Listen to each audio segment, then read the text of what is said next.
Now, what follows is the first installment of Sharing Maps mini-series, The Road to Here.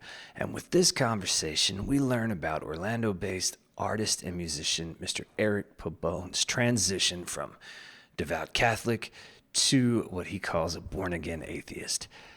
The perspectives are amazing. The conversation is great. Eric is just a wonderful human being, and I really hope you enjoy this. Now, there was a little bit of a technical error. Your fella here didn't push record until about 5 minutes and 31 seconds into the conversation, just on the video. So I'm going to put the audio in the beginning, and you will see a still shot of our logo. 5 minutes, 31 seconds, the video will resume, or start, as it were. Anyway, sorry about that. I'll do better next time. But yeah, enjoy. All right, man. So we are here today with Orlando-based artist and just extraordinary human being, Mr. Eric Pabon. Eric, introduce yourself. Hey, Will, thank you for having me on. I've been excited to do this since you asked me about it, and I came prepared. I sat down with just the idea of getting on and talking to you about this, and it's exciting because nobody ever asks. You know what I mean? Well, that's isn't that what podcasting's about, Eric? I guess so. Yeah. But yeah, my name is Eric Pabon. Like you said, I'm based out of Orlando, Florida. And what is there that's of interest to know about me? I host a podcast called Masters of the Cinematic Universe with Joseph O'Rourke and Doug Christ. And I just have my hands on a lot of creative stuff. I'm an artist. I'm a quote unquote musician. And I just like to get messy with it, man. Messy? Yeah, what the hell? What goes on with the band, bro? It's got to be messy. You just you gotta make a mess. You gotta get out there. It's punk rock. Creativity is just it's a messy endeavor. It's a lot of trial and error. So yeah, tell me about it. That's why it's been 6 months since we've made a podcast. So, all right. So the premise of this, we're going to basically divide it into two sections, okay? I sent you the questions, so I didn't want to blindside you. I wanted you to kind of have an idea of what was coming. How many pages of notes? I have, I'll tell you exactly. I will not sugarcoat it. I have prepared for you 10 pages of... Oh, it is increased. Microsoft Word size 14 font notes. All right. Well, it is time to hear you talk. All right. So the first part is going to be, your general religious upbringing, what led you to here, right? Right. And the second part, the second set of questions are honestly kind of for my own enjoyment. Like I enjoy hearing perspectives. I enjoy hearing thoughts, and I like talking about this shit. So we're going to do that in the second half. All right, man. So give us just a little rundown of your religious upbringing. Like, where'd you come from? What was the fam like? Gotcha. What did it look like for you? I have to say right off the bat, my family is wonderful. Loving, supportive parents, wonderful people in my life. I mean, my family was just always there for me in a huge way. So even just talking about some of like the religious trauma, I don't want to give people the wrong idea up front. But on the other side of the coin, I have been told, especially lately, not to minimize your trauma. Absolutely. Yeah.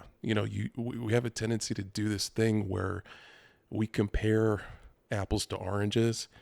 And even in the context of religious trauma, it's like, whoa, I didn't experience anything like that. Like, heinous stuff. But the stuff I experienced did have a huge impact on me in a lot of ways we'll talk about. So, yeah, I just wanted to put that on Front Street. It's not about feelings. That's so important.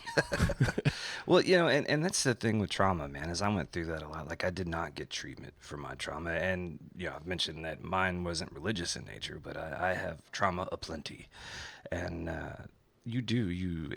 think it's natural. And that's one of the reasons that I didn't seek treatment for a long time, because I was like, well, man, people have been through a lot worse shit than me. Yeah. But it's important, I think, to just get that out there, that if it's traumatic to you, it's traumatic. You know what I mean? It doesn't matter what, your family thinks about it, or your friends think about it, or some stranger on the internet says about it. Totally. It's a huge lesson, and it's hard to get there. Yes, it is very hard. But yeah, just talking about my sort of religious or spiritual upbringing, I'm a third generation Puerto Rican. My family's rooted in the kind of Roman Catholic tradition.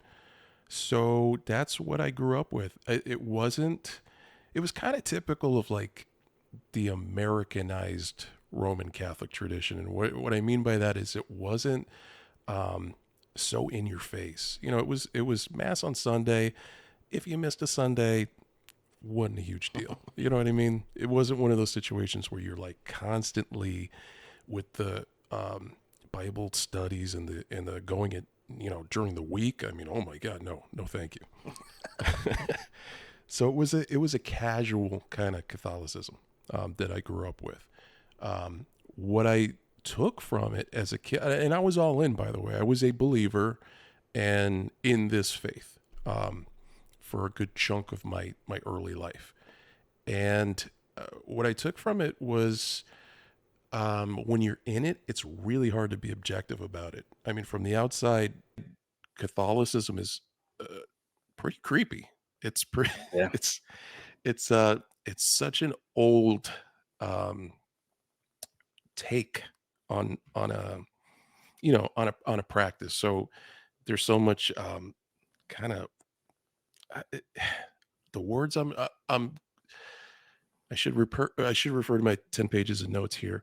There was just like this haunted kind of like opulence to it. Like you would go into these churches and it was so somber. Like it was such a and if you ask a Catholic about that, they'll talk about the fact that it's very guilt centric, the Catholic perspective, um, which is a part of the trauma, by the way. Um, No. yeah, you don't say. But yeah, it felt very much like stepping into a time machine, and you'd enter this space where, you know, like I said, it was opulent and there were men in robes and it was almost cult like. Um, As an outsider, mhm, as I have always found, because my grandmother was German, so she was Orthodox Roman Catholic, and I went to mass with her a few times, and I always found the Catholic pomp and circumstance and the ceremony to be, like, hauntingly beautiful. You know what I yeah, mean? But I'm sure. also, like, super into, like, goth shit, and you know what I mean? Like, it hit me right in the feels, you know what I'm saying? I It's right in also the really I loved the movie The Crow, so it yeah, just dude, yeah. yeah, what are you talking about, man? But yeah, even as an atheist and someone who was part of that faith, there is something comforting about being in that environment. Whether it's purely psychological or whatever the case may be. Um, I enjoy it. I enjoy the sensory experience, the smells, the way there's just something about it. Maybe it's nostalgia. Um, Hmm, I don't know, but yeah, that was what I grew up with, and it wasn't pushed on me in a violent way. Um, it was offered up to me as an explanation for the why of it all. Like this is the answer. There's a mhm, God, Jesus, he died for your sins, etc. You know the story, right? right. So that was the framework that I was given to work with. And now were there any alternative options given, or in pure Catholic fashion was that is what it is? This is the truth, Uh, the way, and the light, as they say. well, when it comes to family, I think there's sort of an unspoken expectation that this is what we believe. Mm, And you're part of that we, and it's natural to question things. And I think I was encouraged to question things. Um, but I also think that when it comes to family and how personal those beliefs are, there's a fear to stray too far from that. Um, mm. because again, it's the we, it's the us, it's the this is our belief system and you want very much to be a part of that even when you start to question the sort of makeup of it. um S So at what age Did that happen? What age did you start to question things and maybe realize that you weren't all in, as it were? I started to have these sort of like aha moments as a kid. Um, and one of the big ones was with, well, I'll frame it to you this way. I didn't pick up on it then, but it meant a lot to me later. It was being told that Santa Claus wasn't real, right? Sh Because I was an all in, I know, sorry. In theory, I Yeah. was all in on that. I loved it.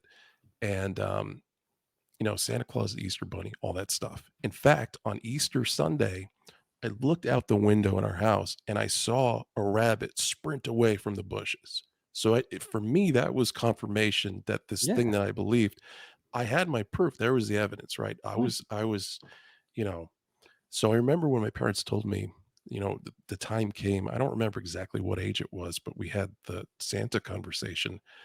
I accepted that even though it was hard, but m- I countered, well, but I know the Easter Bunny's real because I I saw saw it. him. I saw the Easter Bunny, bro. Yeah, I saw it. And yeah, so the lesson there that came years later and after I sort of came out of this whole belief system was the Santa thing is kind of awesome. Um, it sort of teaches you, it gives you sort of the tools for being rational. And when you start to question, well, how can he go to each house in one night and how, the physics of these flying reindeer, like it's just not tracking. Um, they're so useful, those little tools. And the big part of it is that learning the truth initially was a disappointment. I was kind of heartbroken, but with age and experience and wisdom, the truth is way more beautiful than the mythology. The truth was that I had parents that loved me so much that even though they wanted to go to bed at 10:30, 11 o'clock that night, they were tracking in fake footprints. They Yeah. were creating this thing for me, just out of love, right? Right. Um, so that was a big lesson. As far as like when I started to really question my religion, um, I think it took until like my teen years because I so badly wanted to be um like a cocksure believer. And Right. you know, I didn't understand why my prayers weren't being answered in the way that it seemed like everybody else's were, or why I wasn't so confident in my belief. But it felt like, well, that must be a me problem because again, Catholic. You know what I mean? Why do you think you as a kid, because I experienced a little bit of that, like, I just thought I didn't get it, you know what I mean? I saw these people that were having all their the religious experiences, the involvement in their churches, like, all this stuff, and I thought, "Well, man, I don't like I'm missing something. What am I missing?" Like, Right. and, do you think that's just, like, societal pressure, society being your immediate group, like your friends and the people you're around, or I is that something that's intrinsic in all of us? I think it's intrinsic in all of us, and I think you have a tendency to feel like you're on an island when you feel that way. I think everybody feels that way, Mm, and I just feel like it's not, um, when it comes to religion, that's not something that you wanna put out on Front Street. Doubt, you know what I mean? Doubt right. is Yeah, for is sure. not your friend. So, I feel like a lot of people just sort of cope with that or bury that deep down and move on. Whereas, there are fewer of us that get stuck on it. We're like, "Well, hold on a second. Why? Why? Why?" So, is there a specific person that had you question things, like a parent or something, or is it something you just kinda stumbled on your own? Well, I think, I was always so interested in science, and I was always, learning about, science and the natural world and the universe. I mean, Mhm. Stephen Hawking, like these were big influences in my life, and they were at such odds with, what I was taught, from a religious point of view. So, those were, like, sort of the speed bumps, right? It was like, Right. well, I'm learning about physics and I'm learning about all of the, evolutionary biology. And again, my framework is Adam and Eve and the ark, and Right. so there was another big moment for me in my sort of journey where I started to look at the Bible, because the Bible for Catholics is not necessarily understood or read in I don't think that's just Catholic, bro. yeah, I didn't want to say it. I don't want to say it. I'll say it. They so they were ever present, like they were in every home, but almost just as a token. It's just Right. it was a decoration more or Right. less. It's a comforting piece of furniture. And, yeah, it That's is. pretty good. I like Yeah. that. So I started to think, I believe in this, like, with my whole heart, or at least I wanted to. Mhm. Why haven't I read this book that the whole thing is predicated on? We Mhm. believe that literally the word of the creator of existence is in a book that's like half the size of Stephen King's It, right? I never looked at it like that, but yeah. Okay. Yeah. Yeah. And it's like, well, I read Stephen King's It. It was pretty good, but I've never read this book. And to be honest with you, I don't really know anyone who has. As many religious people as there are around me, I don't know anybody who has. I know people who have read parts of it. I know people who can, kind of name drop the stuff they like and flip to Mhm. it. But as a cover to cover ordeal, I didn't know anybody who had read it. So I decided that I would be the first person that I knew to do that. Um, and I did, and it was pretty eye-opening. Um, there was just a lot in there that I wasn't aware of, because when you're talking about Catholicism, when you go to mass, they're reading from something called a kind of a liturgical Mhm. book. So all of that stuff is picked out and put on the calendar, and you're getting like the highlight reel of the Bible. Mhm. And you're not even reading it. It's being read to you. It's being interpreted sort of for you. And the homily that the priest would give during this mass is how we can apply what I've just told you to your life and all of that stuff. But once that's done, it's not like you have homework. It's not like you're going back. Right. Okay, like you move on to the next mass, and now we're going to talk about the time that Jesus flipped the table and stuff. So pieces of it, Mhm. but you don't get the full picture. And it was eye opening in that there was so much in there that a didn't make sense to me.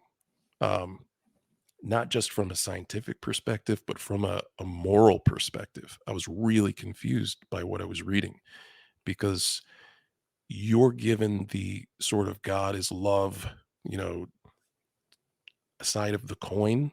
Mhm. And when you read that book, um, you know, Yeah.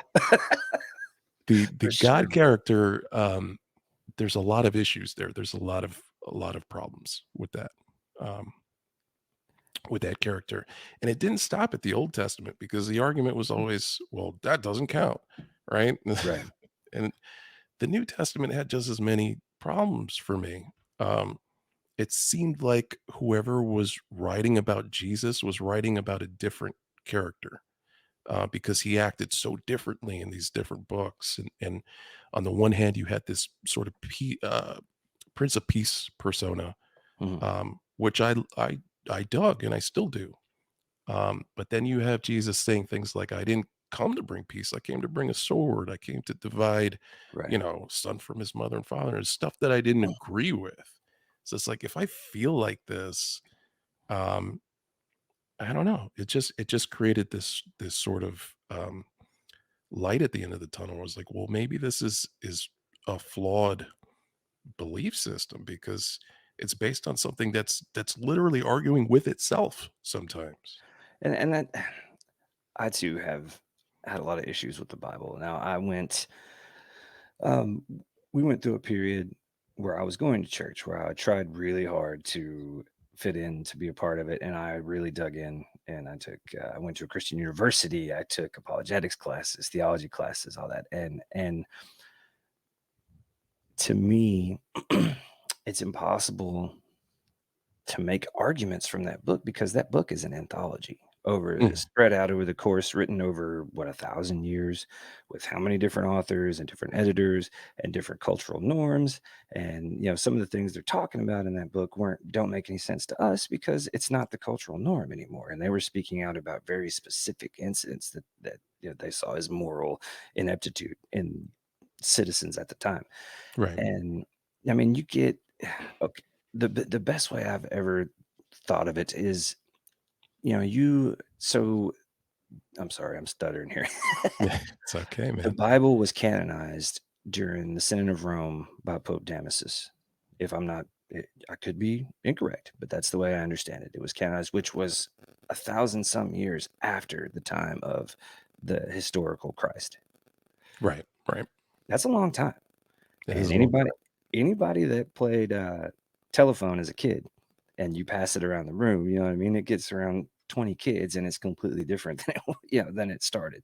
So, and then you factor in, uh, the Catholic Church ruled the world. They controlled everything. So religion was so tightly intertwined with power that the Bible, basing every argument off of biblical scripture is difficult for me. Without faith, then that's the whole thing. Like, if you got faith, then you're good. If you don't, then you don't. right. And I think when I was going to church, that's why Calvinism really appealed to me, or really kind of struck a chord with me, because I was like, well, I don't get it, so maybe I'm just not supposed to get it. You know what I mean? Sure. It was the only system in the whole thing that made sense to me. The, I could see that. I could definitely see that. I think for me, it was, you know, yes, it was factually wrong in places. So right. that was kind of disturbing, right? Because there are instances in which we now know better, and that doesn't Mhm. gel with, omniscience, right? Like Right. it's so there was that, of course, but there was also, you know, on a moral, ideological level, um, it didn't mesh with modern morality. Right. So if I find myself, even if you're talking about faith, and even if you're well, even if I believe this God exists, should I be worshiping it? Mhm. Because Ooh, um, ooh. That's I mean, I joke, but dude, that's it. And I think that's a lot of people run into that very question. right. And there's a lot of cheap ways out of that question. There's a lot of, well, he works in mysterious ways, as a sort of like shut up and slam the door on that question. Um, but it's that old analogy, like if you're sitting at the bottom of a hill and a distracted mother loses track of her stroller, and it's careening toward you and there's traffic near you. Um, would you get up and stop that stroller? And if you don't say yes to that question, then I'm not sure we can be friends, right? Right, right. Pretty much universally, everybody has the same answer to that question. Not me. Oh, I'm kidding. So, uh-oh. how long would you say the popular term is deconstruction, uh, of people that are leaving the Christian faith? Mhm. So, how long would you say that process took? Was it something that happened overnight? Was there like a landslide of events, or I feel like these things could go either way. Wasn't overnight. I don't know exactly how long it took, but I was always grasping for even the slightest thing to give me the confidence that, okay, yes, no, I believe this. It makes sense.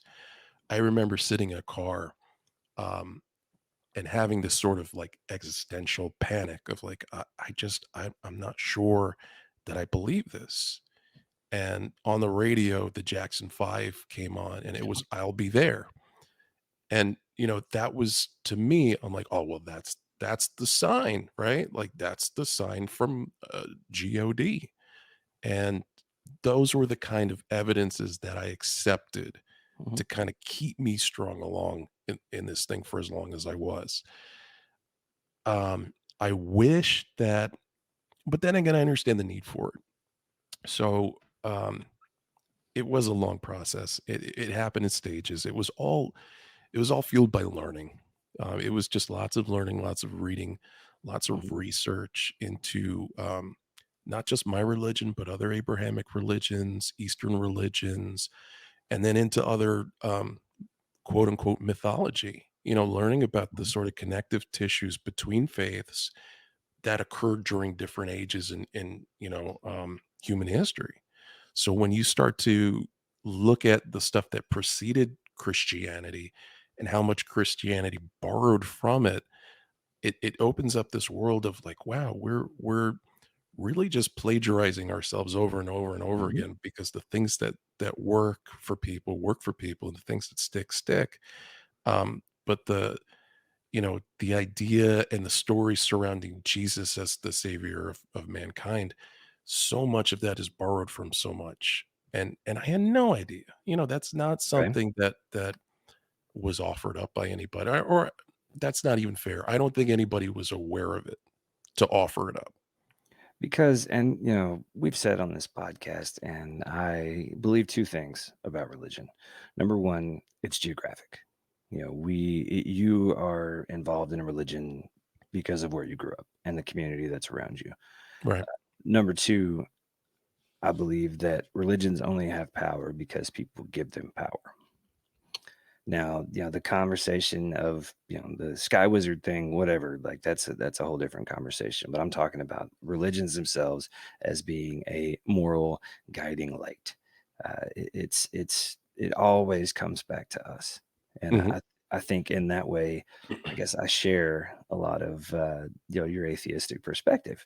Now we do disagree on some things, but I'll give you that. Like it's Yeah. it's us. And I think it's always been us, and we are what gives religions the power that they have. And I mean, that's goes true with authority of any kind or anything really. Like it's always, things have authority, moral authority over us because we allow them to. Just government, anything. Don't even get me started on my anarchist, my anarchy front. I'll spare you that. That's another podcast. But I'm very interested in that. Yeah. No, I so I think you're right. And obviously, like, there has been a pretty good reason for those systems to be in place. I'm not one of those people that thinks that, um, religion should be raised from the face of the earth. I understand the need, you know, I understand what it provides, for some people and what it has provided. I just we'll get into it, later in the conversation, but it starts to bleed over into, policy and politics and government, and it starts to influence things that at this point I feel like we know it shouldn't. mhm, Um, is where I have I have a problem with it, and I also have a problem with, anything that slams the door on discovery. And mhm. I feel like that's a lot of what religion does. But I'm digressing early. I apologize. We were talking about deconstruction. Um, you know, like I said, I'm reading a lot of science. I'm reading a lot of religion. I'm reading a lot of astronomy, physics, biology, and Just I'm light reading. just light reading. Yeah, just coffee table books, things like that. Yeah. But I'm starting to slowly become more confident,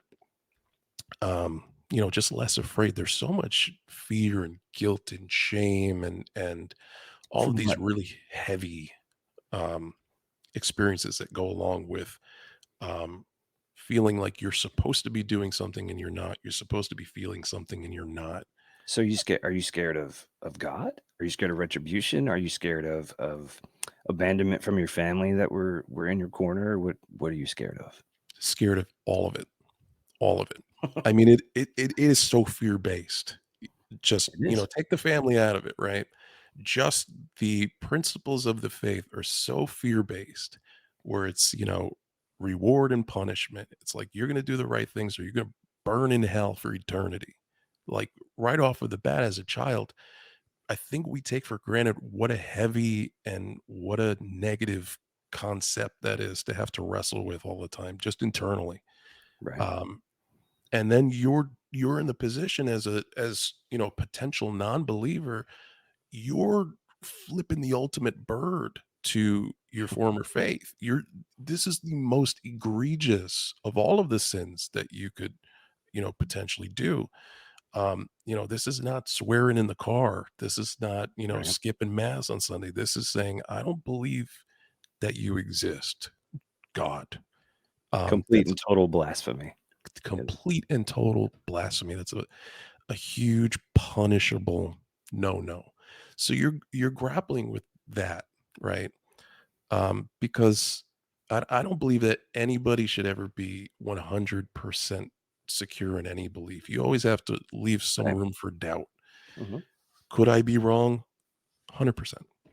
Um, Dude, it sounds like you did you went through the inverse of Pascal's wager. Are you it's familiar with the wager? I am. It's Yeah, very much the inverse of Pascal's wager. Um, and yeah, I have issues with Pascal's wager. I think it's kind of a cop out, but for um, sure. yeah, I just so there was, of course, the fear of like, oh my God, I could be totally wrong about this, and then I'm just fucked, right? Like, but there's also the social side of it. There's the familial side of it. You know, it took me a long time to get up the nerve to quote unquote come out as an atheist, even after I was comfortable with it Right. myself because of that. And there's still issues with that. I think I've gotten to a good place with my family, but there's still um, some headbutting that happens, and there's still some difficulties that happen. I think I'm more fortunate than a lot of people I know that have left their respective faiths when it comes to being accepted and all of that. But it does rear its head from time to time for sure. I think one of the things I've noticed about atheism in my explorations or whatever is some of you guys are dicks, man. Oh, Like you know what yes. I mean? Like God, Oh like it, yeah. and that is the trauma, in my opinion. That's the trauma speaking. If you come at a situation like totally angry and pissed off, and that's because you're mad about what happened to you, rightfully Yes. so. And I think that's what to me, that's what turns me off to a lot of atheists. It's like, man, I get where you're coming from. Like, and you are definitely not like this, but some guys are like, whether or not they're making sense, it's how they deliver it. And if they're assholes, everybody's like, ugh, like, Well, I'm not going to that's mention that's a any names like Richard that's a Dawkins. But Richard Dawkins. That's a fantastic point, and it's accurate, man. I so for me, like, I was really excited to talk about atheism with you on this podcast because I wanted to sort of address some of the misconceptions about it yeah. from people on the outside of it, and one of them is that sort of angry atheist thing. Hmm. Um, for me, it's been such a positive force in my life, and it always throws people for a loop when I talk about it in that way. Because they're like, "Well, what do you mean?" We're looking at it as the absence of something meaningful to us. Like we're sad for you. Like you don't get to be happy, So, People confuse atheism with nihilism, I think, oh a yeah, lot of oh times. yeah, Yeah, and they are two totally different animals. Like, totally. And not that there aren't nihilistic atheists, for but sure.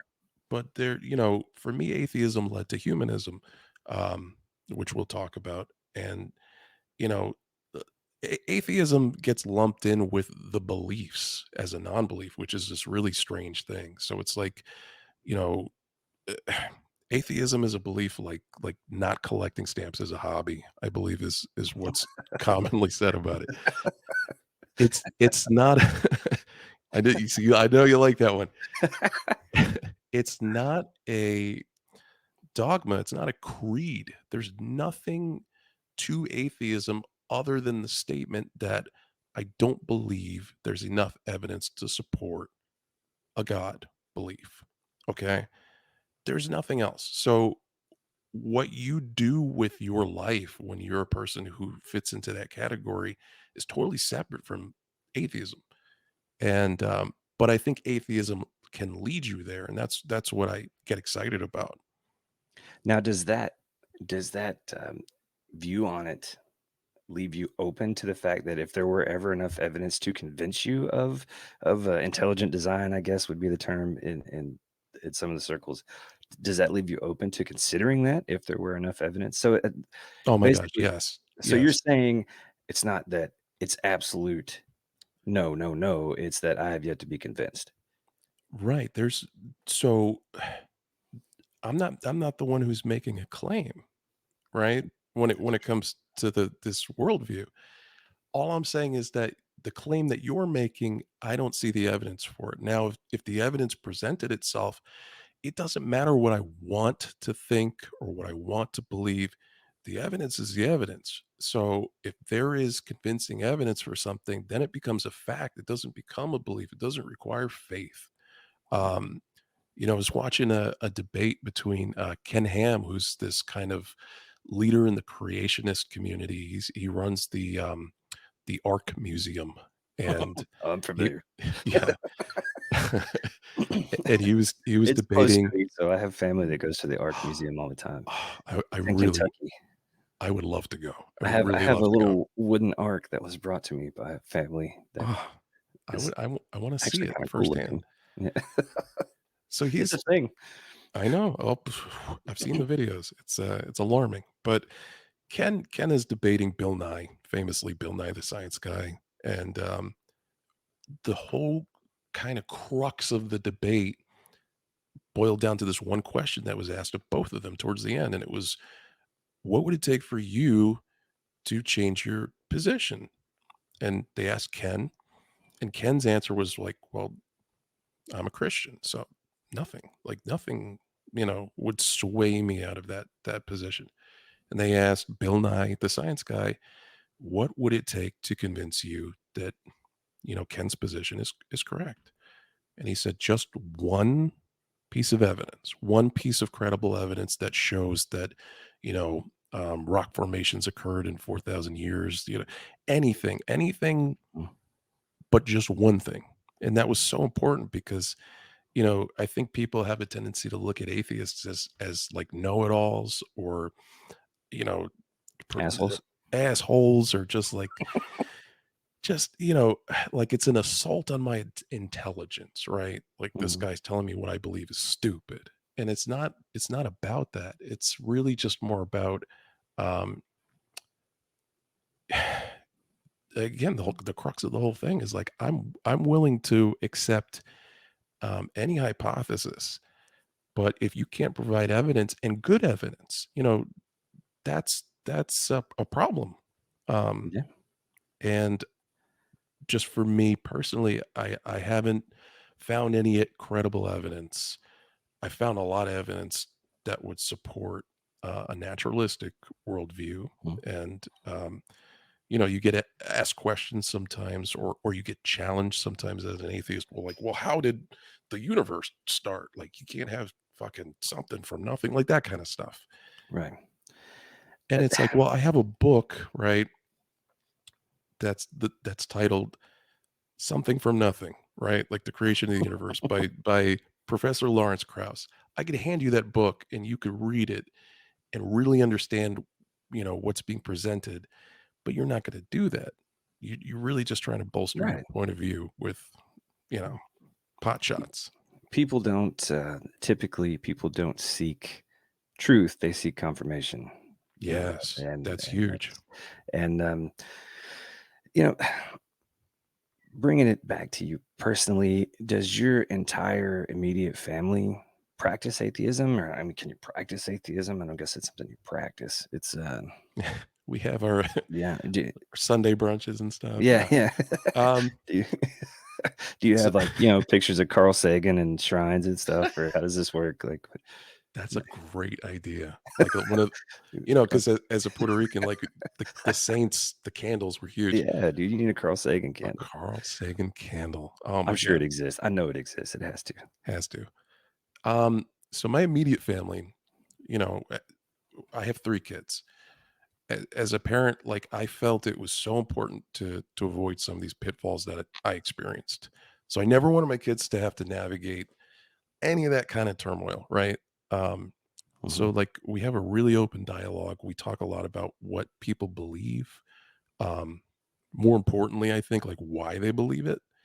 And they have a really deep understanding of belief, way deeper than I had in childhood. Mm. Um, there's these really amazing conversations that I have with my daughter where, and we look at stuff. I mean, we learn things together. We research religions together. There's these ancient religions where these people just could not understand, like, what happened to the sun, man. It was right there. Right. And they needed, we'll get into this later. This is a huge topic, but um, it creates a sense of panic in you when you don't understand something. For sure. So, That's human, man. That's yeah, anything. Panic going and back frustration forever. and Yeah. anger and yeah. So naturally, there was a big invisible guy in the sky with an invisible lasso, and he was pulling it. Yeah. That makes that closed the door on that, and that provided the balm, the solve, the comfort for that burning question, right? Right. And there's so many examples of that throughout human history. So we do look at all of that stuff and why it made sense then and why it doesn't. Once we learned, it's all about like those gaps in knowledge. Like, what do you want to fill them with? Do you want to fill them with because God, and then just never think about it again, That's or the easiest. yeah, or do you want to get on with the process of figuring shit out? Um, we're huge proponents of I don't know. It's my favorite sentence because if the kids ask me something and I don't know, and I like to give myself a little bit of credit, like I know some stuff, but Right. if I don't know, that's so fucking exciting because we get to figure it out together. Um, so I didn't want to tell my kids what to think. Like I didn't want it to be like we're atheists and we don't believe in God and blah blah, and that's it. I'm very honest about how I feel, and the kids know how I feel about God and the afterlife and all of that. Um, but again, didn't want to tell them what to think. Wanted to give them the tools to learn how to think about things like that. So, just to be armed with knowledge and not just led down like a linear path where it's like this is the thing that we believe, so that's how it must be. Like it's I tell them too. I could be wrong. I could be wrong. They could be wrong.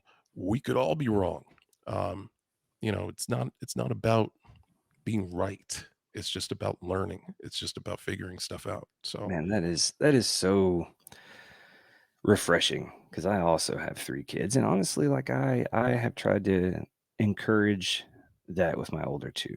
Like, you can believe what you want, but, oddly, one in particular has kind of developed an angry attitude towards Christianity, which I don't get because, they've never had that experience. But it's cool to hear because my little guy, he's 8, and he's starting to ask questions because his great grandmother is very evangelical and does voice her views on a lot of things. that was very And diplomatic. I like that.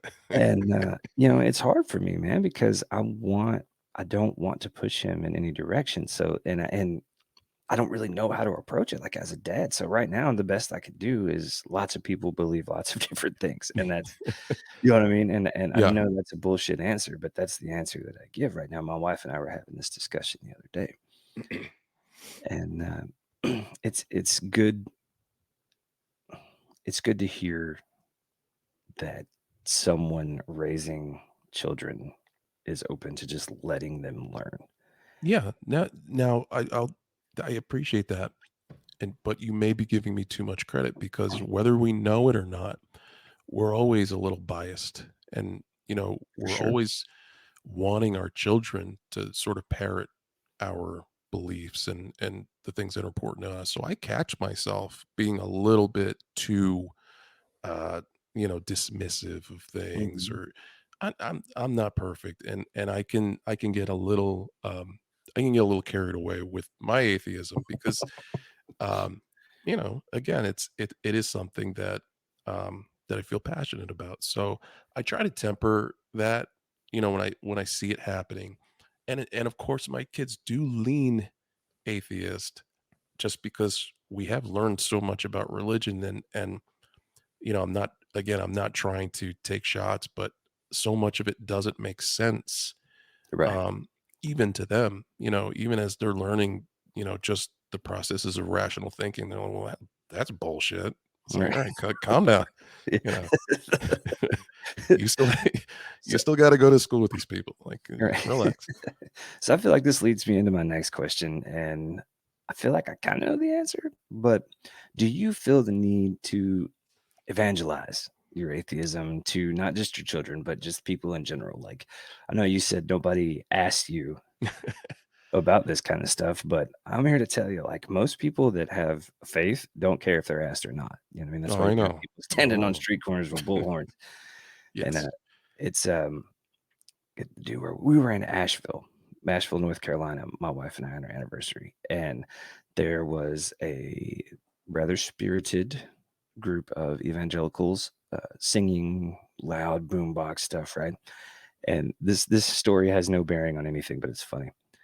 And so they're doing their thing, and there's banners and preaching and singing and all this, and there's one guy with a bass guitar, no amp, just an electric bass guitar, standing in front of them, like, maybe 10, 15 yards or so in front of them, like screaming metal songs, like over there. It was, and it really made me think about, like, why, like, I have never believed anything, and I don't know, man, I've never believed anything enough that makes me wanna stand on a street corner and scream about it. Do you, Well, here's the thing, right? Like, you always want to put yourself in the other person's shoes.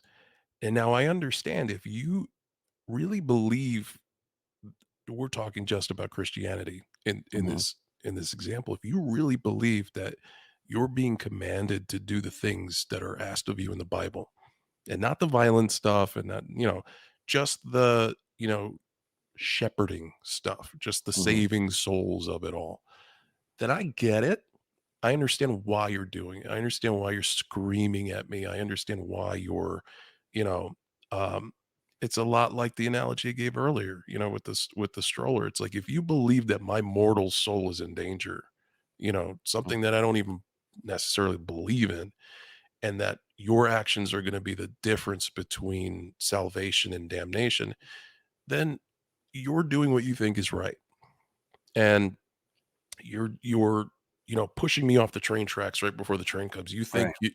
your actions are noble, and I get it and I understand. Um, do I like it? No. Where do you uh, draw the line between fanaticism and tough love?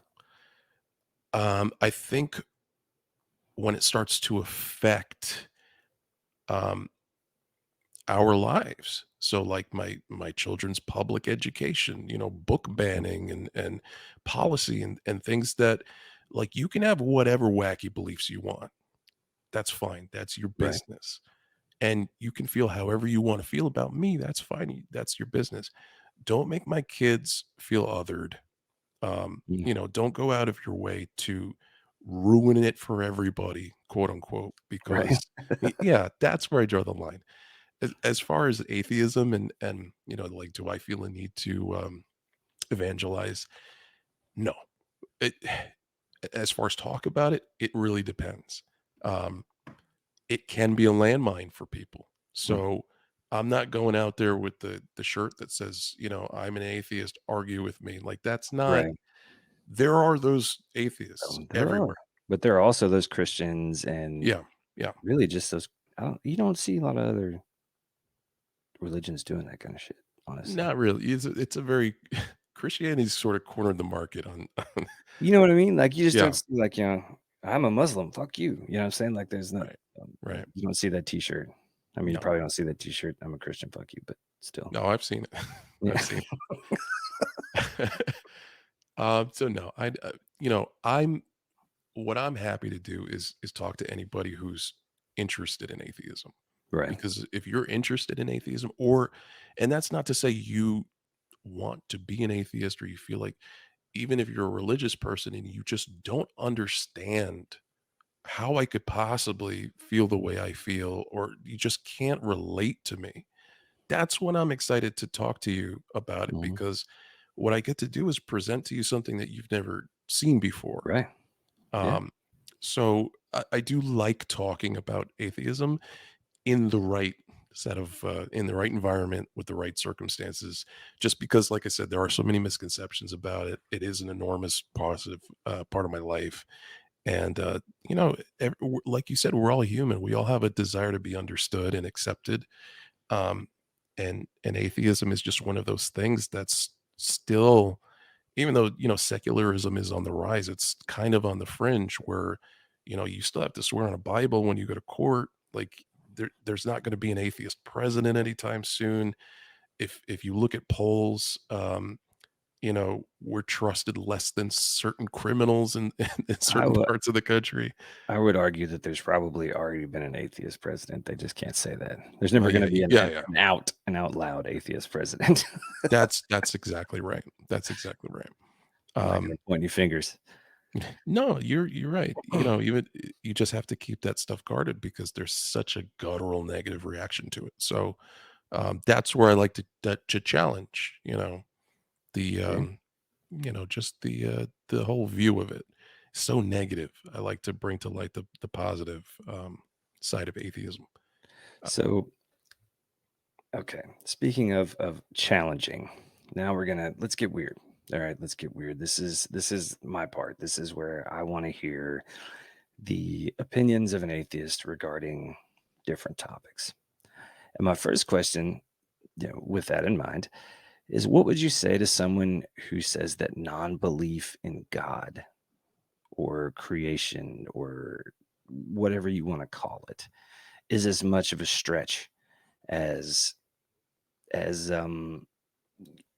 belief? Because this is assuming that knowledge is not the same as belief. Like when you know something, you have empirical evidence to support that thing. When you believe something, it's just that it's a belief. And how do you defend atheism? Because I feel like nobody really knows, and I think we've covered that a little bit. No, people want to know, but what do you say to someone who thinks that belief or non-belief is as much of a stretch as belief? well, this kind of goes back to the whole burden of proof thing. You know, Mhm. um, again, one of us is making a pretty outlandish claim when you're talking about an atheist versus a theist. And for you to say that I don't believe that claim is a stretch or more of a stretch than the claim you're making, you, I think it requires a pretty significant lack of self-awareness to say that or to think that because um, again, I think that's one of the big misconceptions. I'm not saying there can't be. I'm just saying I don't believe there is You based have to on be convinced. right. I got it. Um, but then again, just because something can be, it's not a good argument for that it is.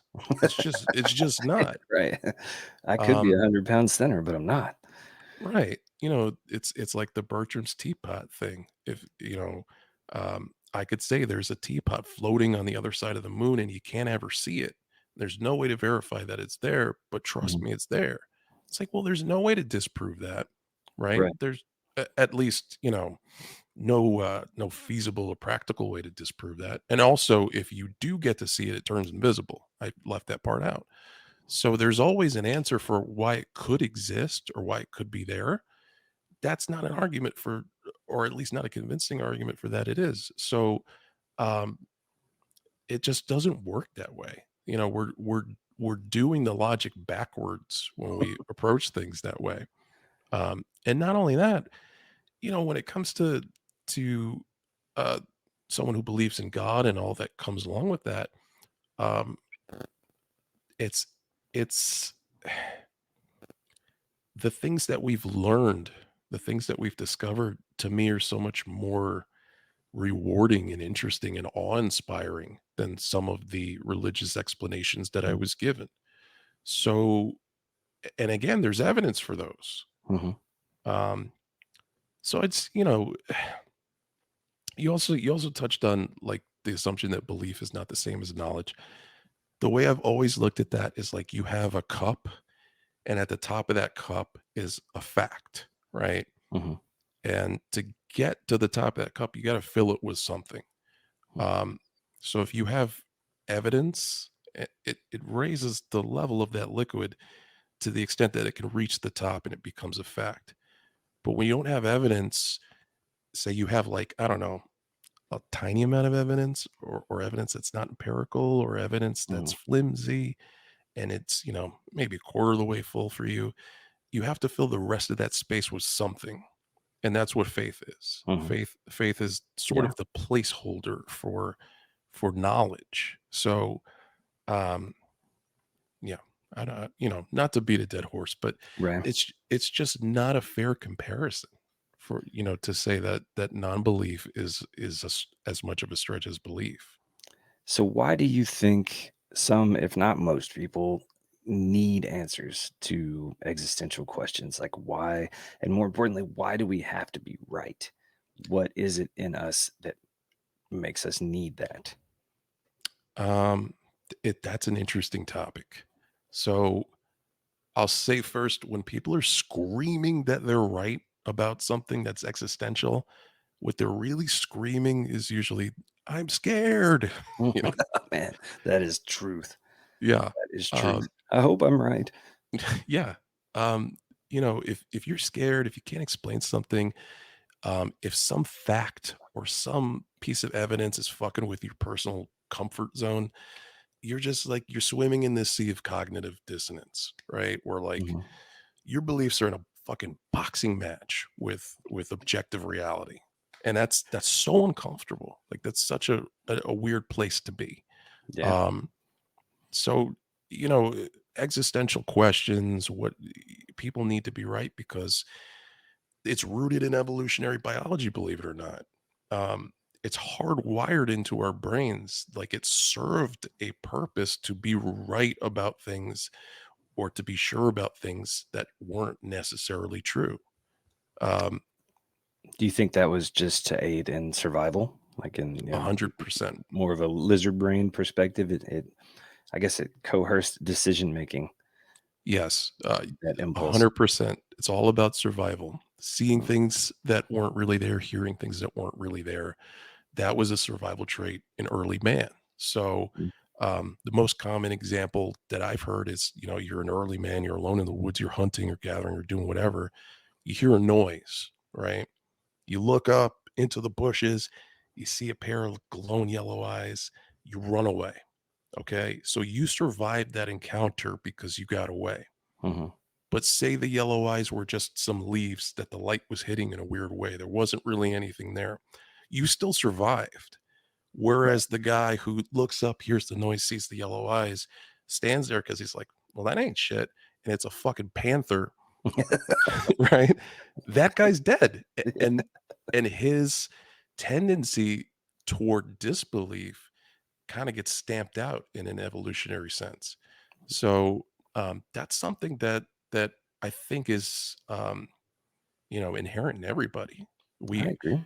we have these physiological responses. I mean, if you look at something even like pareidolia, like it's just your brain trying to see faces and see patterns in Mm. inanimate objects because we are trying to make sense of everything. We're trying to find you know, the equation of it all the time. So, So, that being said, what is the biological purpose for the existence of humans or just anything in general? Like why? Why are we here? so you're asking a why question to an Mhm. atheist, right? That's your Right. first mistake. But why questions are to me because that is the common thread to me Mhm. because neither side really with evidence explains why. Science can explain how, science Sure. can explain when, science can explain everything, but why? But And I think the difference is science is not attempting to explain the why, whereas religion is attempting to explain the why. And from a non-belief perspective, I almost feel like it's a misnomer that there needs to be a purpose, a purpose on high for something as nebulous as existence. I think we exist. We know we exist. And that's what we have. That's what's on the plate, right? The why it's on the plate, I don't know. And the thing is, maybe we will know and maybe we won't ever know. But that shouldn't be the emphasis. That I think the emphasis should be we're on the fucking plate. What do we do with that? And so I'm not so concerned with the why as I am with the, we're here and how do we derive meaning for ourselves without having a definitive answer as to why? Could there be like an invisible man in the sky who's puppeting the ebb and flow of the universe and interjecting in our lives or not, or many gods, or you know, there were gods and the gods are dead, or we're inside of the marble at the end of Men in Black, like any of those things. Again, just That's because it. That's something the truth. does a deep cut. Yeah. And it's fun to think. I'm not saying it's not fun to think about that stuff. I get it, but it's not, again, because something can be doesn't mean that it is or that it should or that, you know. So if any of those things are true, fine. But why does that have to affect, I mean, you're talking about the briefest of moments of time that I'm alive and conscious here on earth in the way that we understand it, right? I have to derive meaning in my own life based on what I've got. And the biological purpose for the existence of humans, there could be no purpose. That's also an option. You know what I mean? See, okay, this is one of those things where you and I diverge. Now, I would argue that the asking of why, the philosophical thought, the ability to move outside of, lizard brain existence is what makes us special. And it's why, in your opinion, why are we the only ones that seem to be questioning why? Why, you don't see, to our knowledge, I guess that's could be the answer. You don't see dogs, the dog sitting over licking his nuts. He's not talking about, thinking about why he, his nuts itch like he does. You Mhm. know what I mean? It's there. The animal kingdom is still very survival oriented, and we have evolved or moved or whatever past that, and we are capable of these thoughts of wondering why, of wondering what is the purpose of this. Why do you think that is? Well, you're describing consciousness and and awareness, really. And I think just because we are aware, um, and it gives us this amazing insight into just thinking about the universe, thinking about the mechanisms of how things work. Um, but again, you're talking about consciousness, right? So consciousness is one of those things that we don't understand. And but my position is not, you know, my position is not that it doesn't matter. My position is that it's okay that we don't understand. And that um, the purpose doesn't need to be in the understanding of it.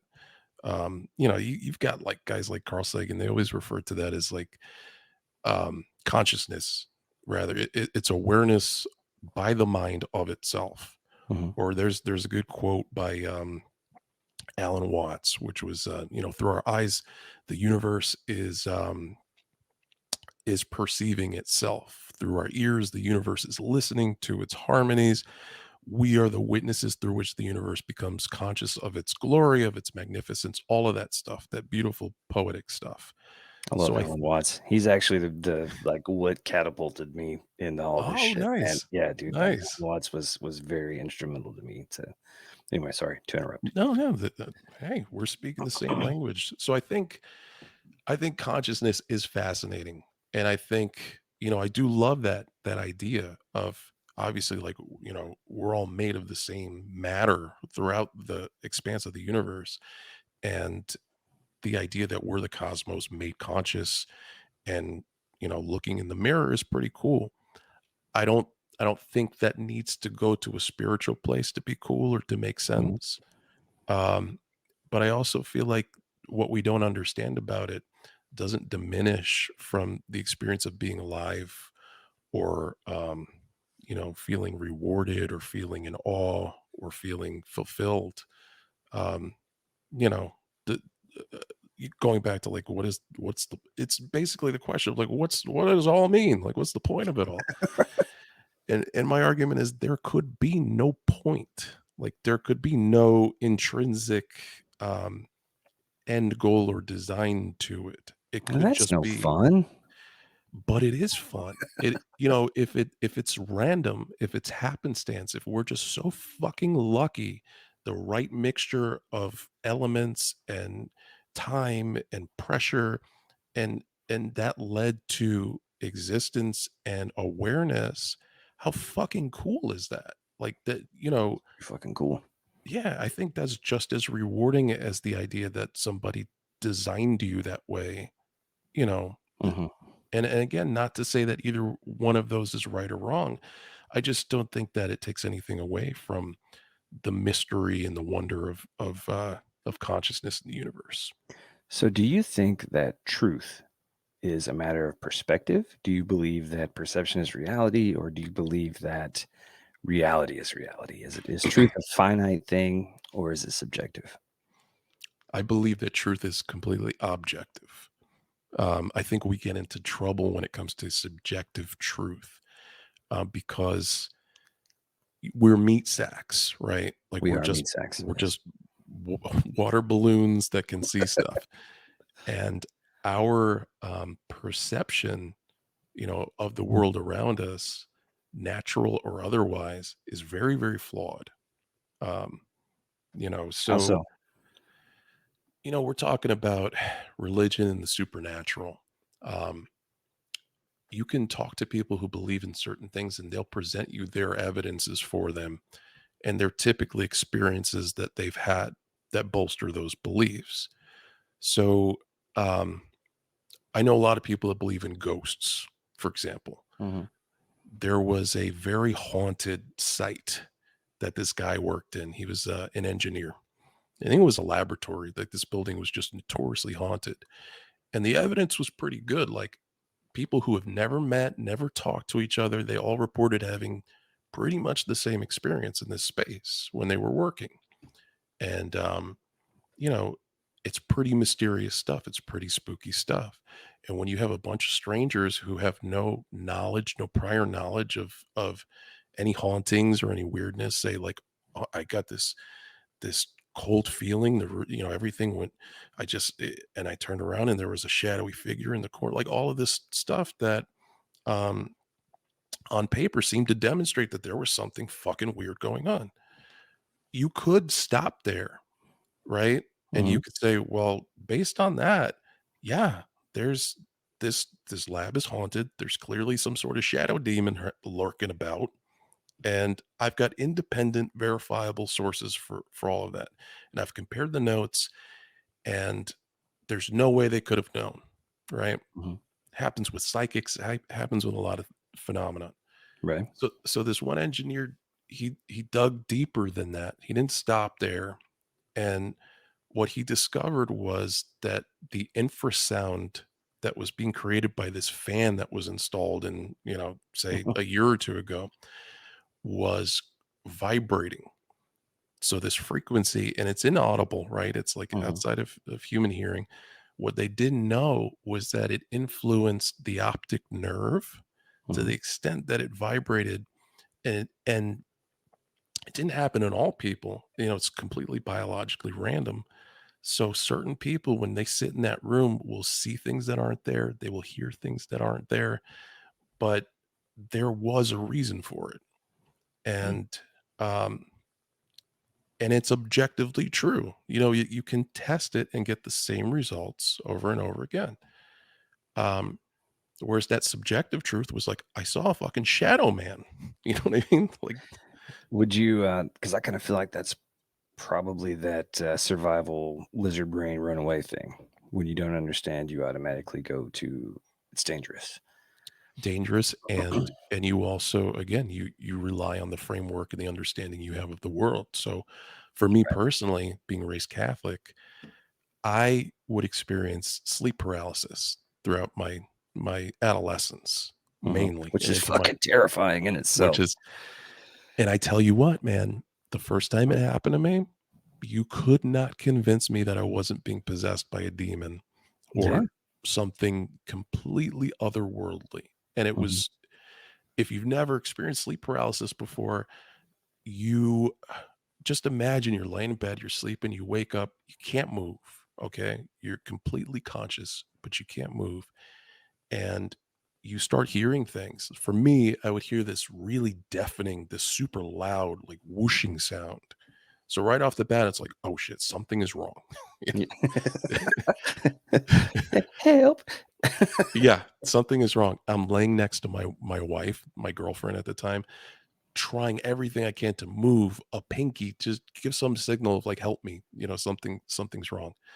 And then you start hearing voices, right? People are saying shit. Like you're hearing these demonic sounding, like crazy stuff.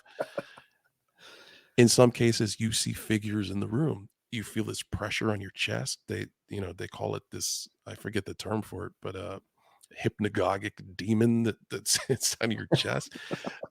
And if you and the vibration, I mean, everything's shaking and it's so traumatic, so scary. And then you actually feel as if you're leaving your body, as the way that you hear like these out of body experiences described, like you're floating above yourself. So all of this is happening to you in the middle of the night. And keep in mind, my framework is a Catholic. So I'm like, oh, here we go. I'm like, should have fucked with that Ouija board. So I Yeah, did yeah. something wrong. You know what I mean? And I still won't let one of those things in my house, man, just in case. just in case, yeah, Just in Pascal's case. wager, man. Yeah, you gotta be safe, you know what I mean? Don't start shit, won't be shit. That's the way I look at So don't don't start shit. I like that. Wouldn't be shit. So yeah, I had those experiences and they were so fucking traumatic because that Yeah, was my framework. imagine. And they kept happening, they kept happening, they kept happening. And they coincided, time-wise with my discarding of my faith.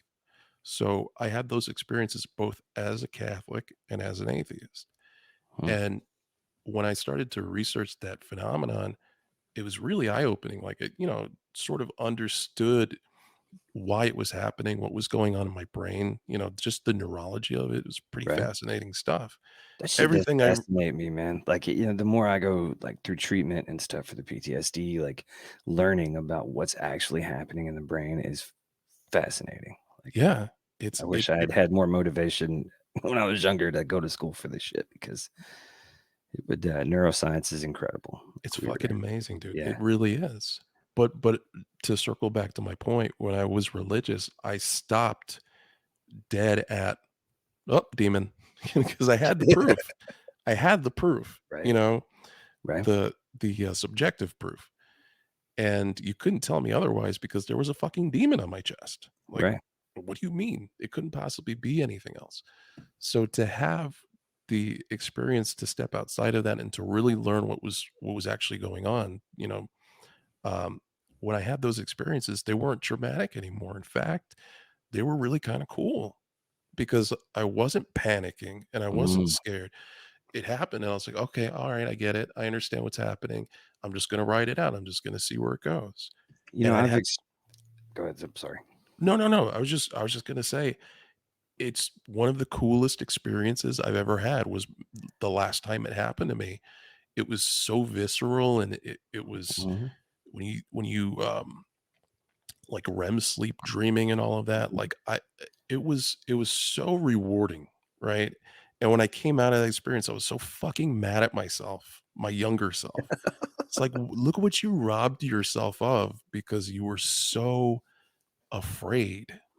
Dude, I have experienced it's not necessarily with the sleep paralysis, but what you're describing is similar to what I experienced during meditation, which I try to practice semi-regularly.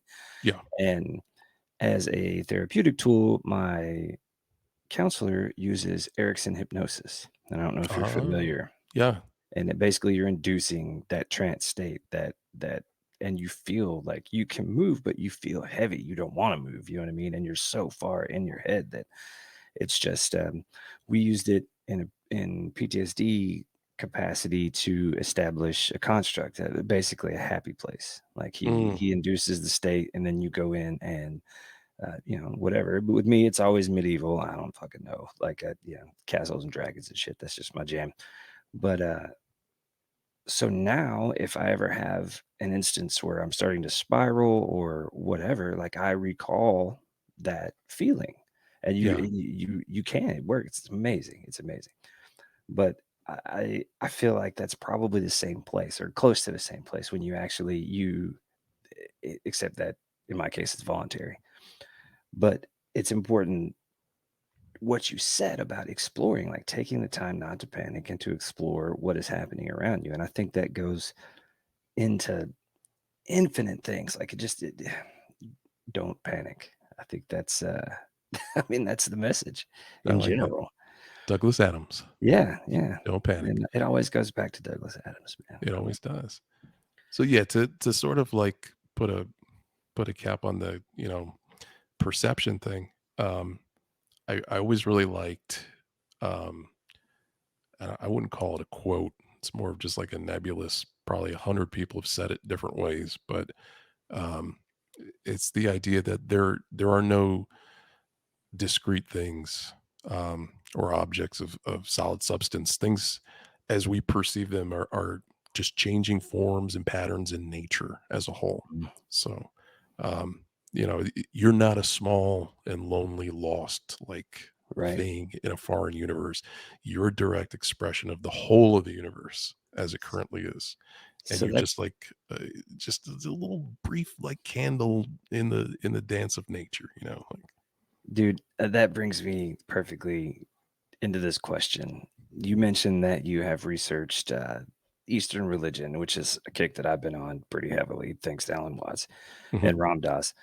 And I don't know, do you listen to Ram Dass at all? Are you familiar with him? No, He no. was a Richard Alpern is his name, and he was an associate of Timothy Leary.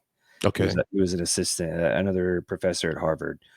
Um, and he was involved heavily in a lot of the stuff that Leary was doing. And when they got kicked out of Harvard, Ram Dass went like way into Hinduism, and he called himself a Buddhist Hindu. And Oh, I like that. but he's actually the voice that is in the intro to this song. That's Ram Dass, and he did a lot of speaking, a lot of uh, yeah, lectures and stuff in the '60s during the whole guru movement. Like he was big into that. But how do you feel about non-dualism, which is something that has Mm, really struck a chord with me personally, and really, it's totally foreign to someone who grew up in any kind of Abrahamic faith, but sure. it really, to me, is what you just described in that we're all just it's like Taoism, like we're all just part of the whole, and it just So like a big we're soup. we're we're gonna butt heads again on this one Oh yes, in a friendly way. yes. No, I'm here for it. We can get nasty So if you want to. I'm just kidding. so, again, what I just said, minus the spiritual component. So the Okay, oneness of the universe in the sense that we're all made of the same stuff, but not that we're connected in an intrinsic spiritual way, right? okay. So which is a lot of what non-dualism is. And Mhm, non-dualism is kind of a hard topic to broach because it gets applied to a lot of different philosophies, and mhm, those philosophies tend to be real different from each other. So, um, in terms of it being related to like oneness between like conscious beings and the universe, I think the only evidence of that is the elemental makeup, which all mhm, matter in the known universe shares. Beyond right, that, when you get into the spiritual, when you get into the shared consciousness kind of side of the coin, I have the same issues with that I have with any other religious belief, which I is got you. just a lack of evidence. Um, I think with some of these like more nebulous spiritual ideas, they're less harmful to me, at least in my opinion. Um, and what I mean by that is like if you have a belief in say an Abrahamic religion, Mhm, and you really adhere to that, those religions are strictly instructing you on how to live your life. Now, mhm, whether you think that's positive or negative, that's a different argument. But I think it can be both, especially depending on how literally you take some of those teachings. mm, So, you know, if you're a literalist and you understand that God is instructing you on how to treat your slaves or at what age you can Mhm. sell your daughter or whatever, Right. yes, I think that's harmful. And I would much prefer that you subscribe to a sort of more nebulous non-dualism, So basically, what you're saying is that you don't see a lot of Hindus and Buddhists, conquering I do not. neighboring countries in the name of what they believe and or waging holy war. Correct. And I Hmm. also think that, from an outside perspective, it's more plausible if you're just looking at you know, just the cover of the book, Right. non-dualism versus Abrahamic religion. Um, Non-dualism appears much more plausible, or at least there's less barriers to get to. Yeah, I think that could work. How much have you looked into Buddhism? I like Buddhism a lot, Yeah, me too. and what I like about Buddhism too is that it works as a completely secular belief system in It many ways. There's a whole, the traditions, as I understand it in Buddhism, are the dogma. It's the stuff that people have Yeah, created in order how to, but the actual teachings of the man have been invaluable for me personally. I don't know if I would go so far as to consider myself a Buddhist because I don't necessarily practice a specific tradition, but right. But influenced by the yes, teachings of Buddhism. Yeah, yeah, right. And definitely. it's yeah, it is, when they asked Buddha about God and about existential things, he remained silent. Like I don't know what I don't know. Like Right, yeah, right. That's a and then huge lesson, man. yeah, it is a big Yeah. lesson, and I think that people in general could benefit from that lesson outside of how it's packaged. The Church of I don't know. That's what we Yeah, gotta start, yeah, man. we're doing it. Did you see was a guy in Idaho that started the Church of the? Uh, it was like a whale sculpture. And he just wanted to see if he could do it, and he used Chat GPT to write, like, a holy scripture. Yeah, It's the yeah. what was it called? Church of the something whale. I don't remember, it's hilarious, but he's got merch and the whole thing. Oh, I'll have to look into that. I've always been fascinated by, like, the Pastafarianism, like Yeah, the that was Church of the Flying Spaghetti Monster stuff yeah, as a sort of social commentary, so this was his experience, how easy it would be to start a religion. yeah. And, okay, so this brings me to my final question, and I think I already know your answer, and I think it's gonna be boring, but I'm gonna ask it anyway. So what happens when we die? Hold on, why does that have to be boring from an atheist? Because you Well, think I'm just gonna say, "Nothing. nothing. Lights out. It's like, Lights out. "Come on, That's man." it. Yeah. Turn off." No. Um, here's the thing. Here's why it's not gonna be boring from an atheist, okay? What happens when we die? Um, what that's the question. That's the question that That is that the question. fuels so many of these beliefs. Um, by the way, they've got that pegged at around like 3,000 religions throughout human history, give or take. Um, Most people are atheists about 2,999 of those. So we're closer than you Right. think. Yeah. It's a nice little commonality. Um, so from an atheist perspective, the biggest and first thing to understand is that we've accepted our mortality in a way that I think is a little bit more, and again, prefacing all of this with like, I don't know, but I think it I think it's I think it's a very honest way to look at life. Um, Reality as we experience it is accepted and understood. And in many ways, religion feels like how people avoid facing our mortality. Mhm. So, what happens when we die? I didn't exist before I was born. I won't exist after I die. Um, I don't feel any particular way about like 1882 because I wasn't there and I won't be there in the future. Death is inevitable, and we have to reconcile the fact that we don't exist 99.9999% of all time, like all time in the universe. Like our existence is so brief, mind-bendingly brief. Mm.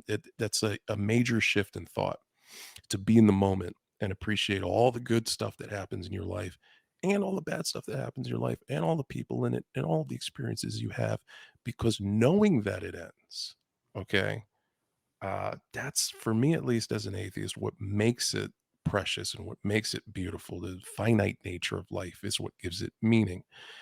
Just enjoy, a full breath, the warm sun, cold snow, the voice of your loved ones, all of that stuff, all of that life stuff. Um, I'll give you another quote because I love quotes. This is Alan Littman. Um, and I believe this was part of like a bigger thing that he put together. Um, but it was all the individual atoms cycled through her body and then cycled through wind and water and soil, cycled through generations and generations of living creatures and minds, will repeat and connect and make a whole out of parts. Although without memory, they make a memory. Although impermanent, they make a permanence. Although scattered, they make a totality. So I think that for me, the beauty of life and kind of the beauty of atheism is um, that it doesn't go on forever. Man, I got cold chills, bro. Well, that was not boring. It was better than wait, it's done, and then Yeah. you're worm food, and that's it. It's kind of what I was hoping for, but whatever. If you want to get all philosophical now, I mean, whatever. Yeah. Man. So yeah, atheism good, not bad. That's a good takeaway for what me. I've taken away. That's what I've taken away. Yeah. So man, like what are your parting thoughts with this whole thing? What do you, if you could pick one thing that you want the tens of people that are going to listen to this to know about atheism, or you specifically as an atheist, not saying that you speak for the whole of atheism, but what do you want people to know about you? I thought I did. Yeah, do it again. Sum it up. Come on, give me a put a bow on it. I guess my aim, like what's really important to me is providing people who maybe haven't heard the perspective of an atheist, just to give them some insight into why it's a force of good for many people, for me. The positive impact it's had on my life, the comfort which it provides, all of that seems antithetical to people who don't understand it. So I like to get that across. Yeah, myself included. I was one of those people because Yeah, like I think it I'm gets twin branded. Richard Dawkins. Richard's got a he's got a harsh way with words. Yeah, that's a good way to put it. Yeah. I think it does get branded as being negative and pessimistic and, like you said, nihilistic and all of that. And can that be true for some people? Sure. I just don't think it's representative of what it really is. Um, it, it seems like a persistent myth, um, that it's a negative thing. Also, just to address that, like, from that same perspective, from a religious perspective, that just can't understand, like, how do you even function? How do you know right from wrong? Why aren't you going around raping and killing people? Like, that kind of stuff really bothers me. You know what I mean? It should. Right. So I guess just to dispel those myths that without God, life has no meaning or purpose, um, to show that there's much more that defines us than our disbelief in the God that you believe in. For me, like I said, it's had a huge impact on my life. We live in a world that's just like bursting at the seams with beauty and wonder and inspiration. And my life is happy and full. And I don't think it's pointless when life itself is the point. So our meaning becomes truth. Our journey to it doesn't end with just one book or one idea. There's huge amounts of joy in the unknown and the thrill of discovery. There's so much power in not knowing, because those who don't know, those are the ones that work the hardest to find out. So um, I'm here for that. Uh, yeah, as far as death and all of that stuff, what we give in our lifetime, the people we love, the memories we leave behind, like that's how we live on, in my opinion. Um, and like I said before, it carries the weight life does of knowing that we get one chance. So that old saying, the hands that help are better far than the lips that pray. I try to live that, and humanism is a big part of that. I have to speak to what you put together, man, for Doug's family. Like all of that was so inspirational to me as a humanist because one of the, I guess, core tenets of humanism is like we're all we've got, you know, and to be there for each other is just what we have to do. And it's not for the hope of reward. It's good for goodness sake. So It's this is mighty Buddhist of me, but it's I think it's our responsibility to build each other up, yeah, you know, hell yeah, man. and, in any way that you can. Well, man, I thank you so much for doing this, dude. This has been incredibly eye-opening for me and informative and just an awesome conversation. Oh, And dude, I had a blast. yeah, I'd love to come on anytime. I appreciate you asking me. yeah, And man, this I got some cool stuff lined up, dude. I hope you enjoy it. Like it's gonna be I get some people from way like lots of different backgrounds. It's gonna be a lot of fun. So, man, at this time, let's before we close up shop here, go ahead and do your thing, man. Plug your stuff. What do you got? Where can people ah, find you? What do you want people to find? What do you not want people to find? Uh, let me start with the things I don't want people to find. yeah, Let's see. Well, relating to what we were talking about today, it's not super active, but if you go on Facebook and you search for um, everything is enough atheist blog or something like that, I had been contributing to that for a couple of years. So that's out nice. there in the ether, in the internet ether. Um, I talked about like how I thought the Mandalorian was was atheist. There's some interesting stuff on there. Um, it sounds goofy, and it is goofy. Yeah, for me, I'm still doing conventions with art. I'm going to be at MegaCon, which is the big show down in Florida, in Central Florida. So you can come find me in Artist Alley at MegaCon this year. Mega God. All 4 days I'll be there. I've got some shows coming up with TV Generation, punk band out of Orlando. Um, all that stuff's on Facebook. You can just go on Right. Facebook. Yeah. Yeah, I'm gonna link the Art of Eric Pabon, all that stuff in the Oh, show description. So, thank you, sir.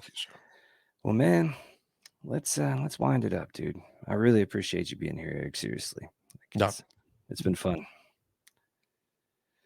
All right, guys. Well, that is it for my interview with Mr. Eric Pabon, and we will see you next time.